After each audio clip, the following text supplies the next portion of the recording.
शुक्लां ब्रह्म विचारसार परमाद्यां जगद्व्यापिनीं वीणा पुस्तकधारिणीं अभयदां जाड्यान्धकारापहां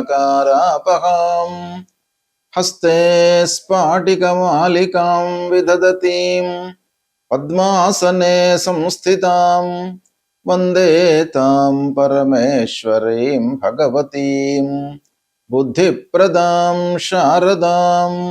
श्री महागणाधिपतये नमः। श्री महासरस्वत्यै नमः। శ్రీ గురుభ్యో నమః. నవగ్రహాల లోపల ముఖ్యమైనటువంటి గ్రహము గురుగ్రహము.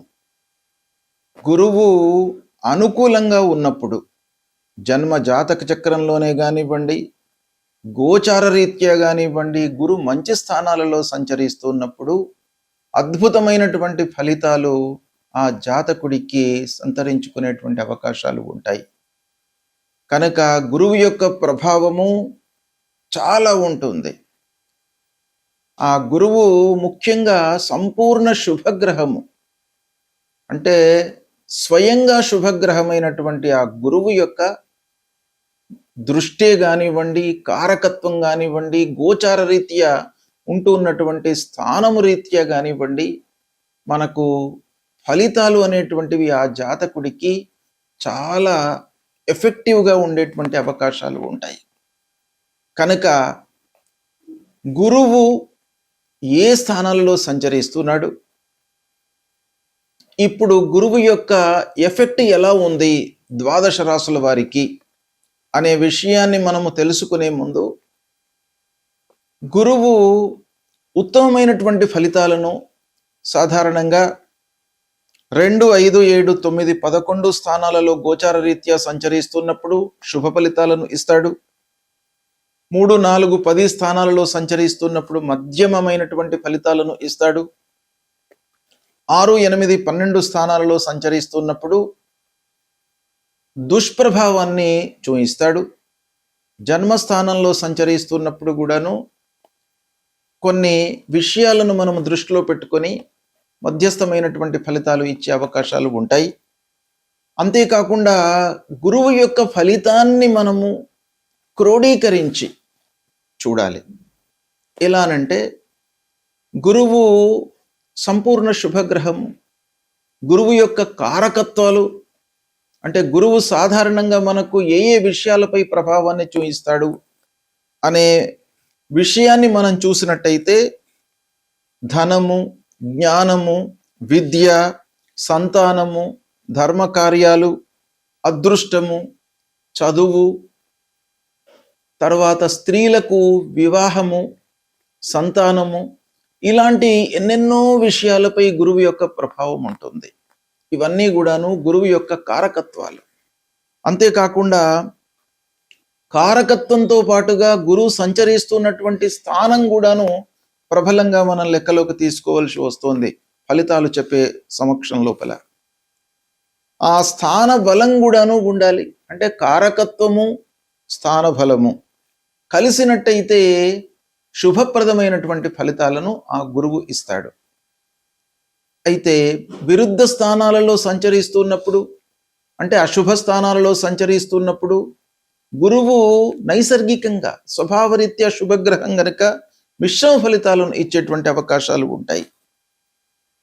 కాబట్టి గురువు సాధారణంగా ఏ స్థానంలో ఉన్నప్పటికీ ఎంతో కొంత మనకు మేలు చేసేటువంటి అవకాశాలే ఉంటాయి అనేటువంటిది మనకు శాస్త్ర వచనం గనుక గురువు యొక్క ప్రాధాన్యత చాలా ఉంది.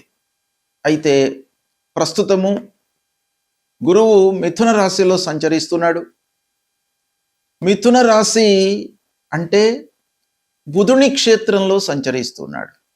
బుధుడు గురుగ్రహానికి సముడు, అంటే గురువు బుధుడికి శత్రువు, బుధుడు గురువుకు సముడు అన్నమాట. అంటే సమశత్రుత్వము కలిగినటువంటి రాశి లోపల గురుగ్రహము సంచారము చేస్తున్నాడు.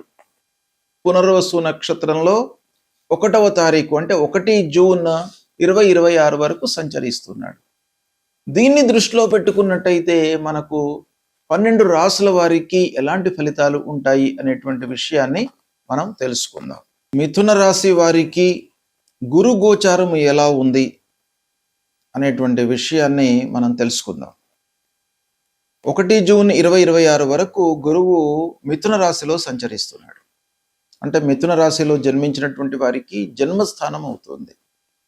జన్మస్థానములో సంచరించడము గోచార రీత్యా ప్రతికూలమైనటువంటి స్థానం.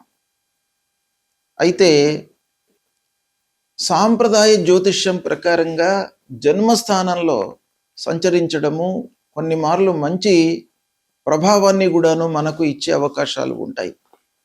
అయితే ఇలా గురువు జన్మస్థానంలో సంచరిస్తున్నప్పుడు ముఖ్యంగా మనకు ఆరోగ్య విషయము, తర్వాత బుద్ధి, జ్ఞానము, చదువు వీటిపైన కొంత ప్రభావాన్ని చూపించేటువంటి అవకాశాలు ఉంటాయి.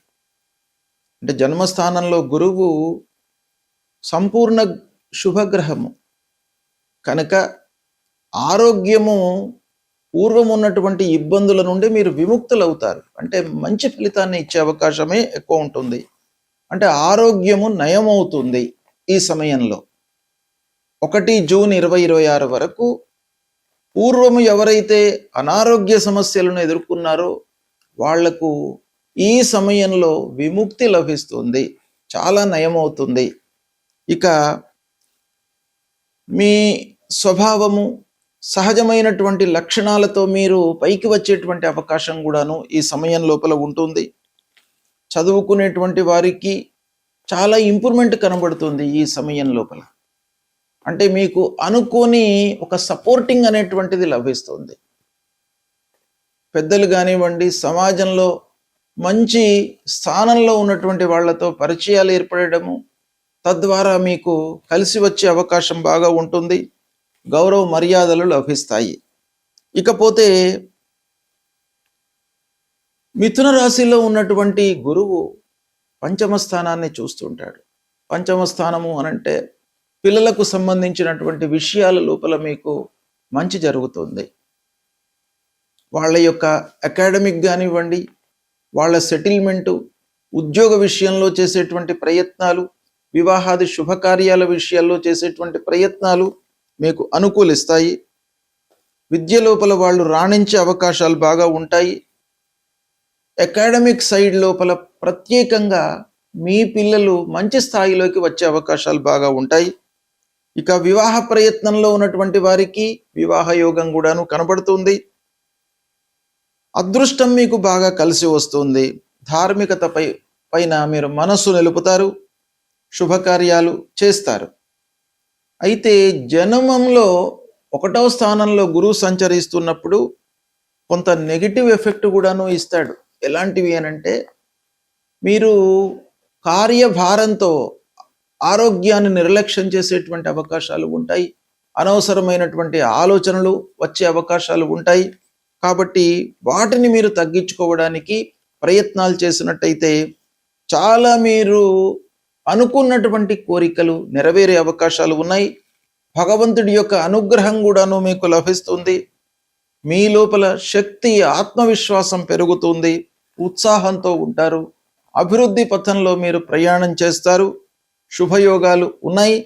అయితే గోచార రీత్యా జన్మస్థానం ప్రతికూలం, కానీ సంపూర్ణ శుభగ్రహము 1వ స్థానంలో ఉన్నాడు. దశమాధిపతి కూడాను అయినాడు. అలాంటి గ్రహము 1వ స్థానంలో ఉండడం మీకు బాగా కలిసి వస్తుంది. దాన్ని సద్వినియోగపరుచుకోవాలి. ఓవరాల్గా చూసినట్టయితే మనకు ఆరోగ్యము నయమవుతుంది. వివాహాది శుభకార్యాలకు అనుకూలమైనటువంటి సమయము, అదృష్టము కలిసి వస్తుంది. అయితే మీరు చేయవలసినటువంటి కర్తవ్యం ఏంటంటే ఎఫర్ట్స్ పెట్టాలి, ప్రయత్నం చేయాలి.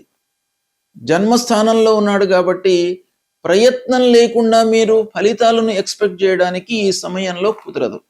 కాబట్టి మీరు ప్రయత్నం చేయండి, ఎఫర్ట్స్ పెట్టండి. శక్తి కొలది మీరు చేసినట్టయితే తప్పకుండా మీకు మంచి ఫలితాలు కలుగుతాయి. సద్వినియోగపరచుకోండి. గురువు ప్రతికూల, అనుకూల, మధ్యస్థ స్థానాలలో సంచరిస్తున్నప్పుడు మనము తప్పకుండా పరిహారాలను చేసుకోవాలి. సాంప్రదాయ జ్యోతిష్యం ప్రకారంగా ఆధునికంగా మనము చూస్తున్నటువంటి అన్ని విషయాలను మనము దృష్టిలో పెట్టుకున్నట్టయితే శుభస్థానాలలో సంచరించడము, శుభ దృష్టి ఉండడము, గోచార రీత్యా అనుకూలమైనటువంటి స్థానాలలో సంచరించడము, కారకత్వాలు వీటన్నిటిని కూడాను మనం దృష్టిలో పెట్టుకున్నట్టయితే శుభ అశుభ స్థానాలు, పరిహారాలు వీటిని మనము నిర్ణయించుకొని గురువుకు సంబంధించినటువంటి విషయాలలో మనం పరిహారం చేసుకోవాలి. ముఖ్యంగా ఏంటంటే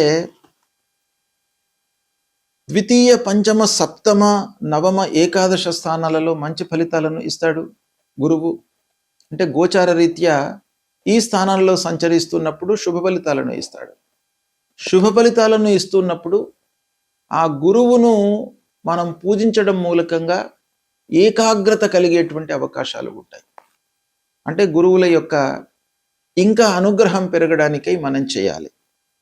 ఇక 3, 4, 10 స్థానాలలో సంచరిస్తున్నప్పుడు మధ్యమమైనటువంటి ఫలితాలను ఇస్తాడు. ఈ మధ్యమమైనటువంటి ఫలితాలను ఇస్తున్నప్పుడు గురువుకు సంబంధించినటువంటి స్తోత్రాలు, పారాయణాలు చేసుకోవాలి. ఇక ముఖ్యంగా అరిష్ట స్థానాలు, దుస్థానాలలో సంచరిస్తున్నప్పుడు మట్టుకు మనము తప్పకుండా పరిహారాలను చేసుకోవాలి. అవి ఏ స్థానాలు అని అనంటే షష్టమ స్థానము, అష్టమ స్థానము, ద్వాదశ స్థానము, జన్మస్థానము.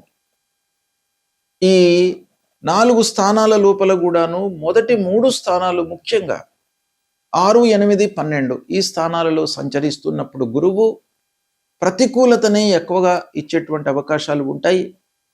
అయితే స్థానము ప్రతికూలమైనప్పుడు గురువు సహజంగా శుభగ్రహం గనక సహజ శుభగ్రహము ఏ స్థానంలో ఉన్నప్పటికీ మనకు 40% వరకు మంచి ఫలితాలను ఇచ్చే అవకాశాలు ఉంటాయి.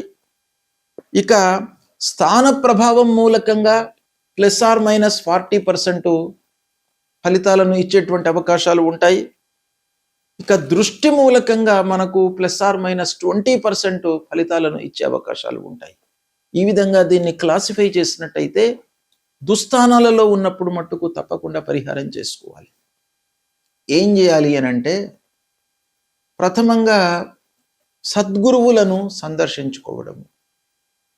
గురువు త్రిమూర్తి స్వరూపుడు కాబట్టి ఆ గురువులను సందర్శించుకోవడము, వాళ్ళను సేవించుకోవడము, వాళ్ళు చెప్పినటువంటి ఏదైనా కూడాను ఒక అనుగ్రహ భాషణను మనం వినడము, గురువుకు సంబంధించినటువంటి మూల మంత్రాన్ని జపించడము, దేవానాంచ ఋషీణాంచ గురుంకాంచన సన్నిభం వందనీయం త్రిలోకానాం తం నమామి బృహస్పతి అనేటువంటి మూల మంత్రాన్ని చదువుకోవడము, తల్లిదండ్రులను సేవించడము అన్నిటికంటే కూడాను మనకు ఉత్తమమైనటువంటి పరిహారంగా శాస్త్రంలో చెప్పబడి ఉంది.